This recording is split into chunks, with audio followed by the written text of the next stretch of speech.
Hey Parker, so today's Friday. Now, I was going to talk about I found my first wrinkle and the, mortality that we all must face as we grow older, blah blah blah. But then YouTube did something. I don't know if you've heard this, but YouTube has put forth, or actually not really put forth, but enforced new service terms. These new service terms, they're not looking good for quite a few YouTubers, particularly on the ones who rely on YouTube's AdSense money. I'm sure you sort of have an idea of how the YouTube ad money works. An ad plays, you watch it, sometimes you click it, whether by accident trying to shut the ad or whatever, but they get money sometimes. But now YouTube is really starting to crack down on what type of videos can monetize. And what most YouTubers are seem to be affected by is no excessive swearing and no controversial opinions. Even John and Hank Green were, they had two videos demonetized. One was vegetables that are shaped like penises, and one was thoughts from a refugee camp. Thankfully, the thoughts from places refugee camp edition was remonetized, but the vegetables that look like penises were not, somehow. Who would have guessed? And this is troubling in quite a few ways, because if content creators aren't getting money for the content they create, they're not going to want to create content, especially the ones who rely on YouTube as a sort of job. In fact, I wouldn't be surprised if we saw more people, especially gamers and Let's Players, who are known for not having the cleanest mouths. I wouldn't be surprised if we saw them switch to Twitch a lot more, because Twitch does not care if you swear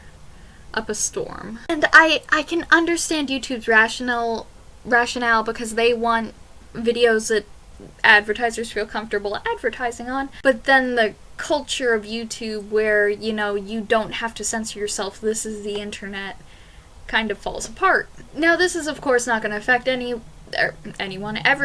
Like, it's not going to affect you or me or other small YouTubers who don't rely on AdSense for a form of living. But those who do and don't have a stable other plan are gonna, I don't know. For example, one model that is very interesting is Rooster Teeth's model. I don't know if you follow them, but they have a model where you can sort of subscribe to them via their website and give them a monthly subscription fee, and you get access to more content, as well as buy merch. So technically, I guess you wouldn't necessarily have to rely on YouTube in that sense. But then other YouTubers who are YouTubers first and foremost and don't rely on merch sales or Patreons or all sorts of stuff, I don't know what's going to happen to them. Honestly, best case scenario is nothing changes, I think, or I don't think YouTube's going to repeal this.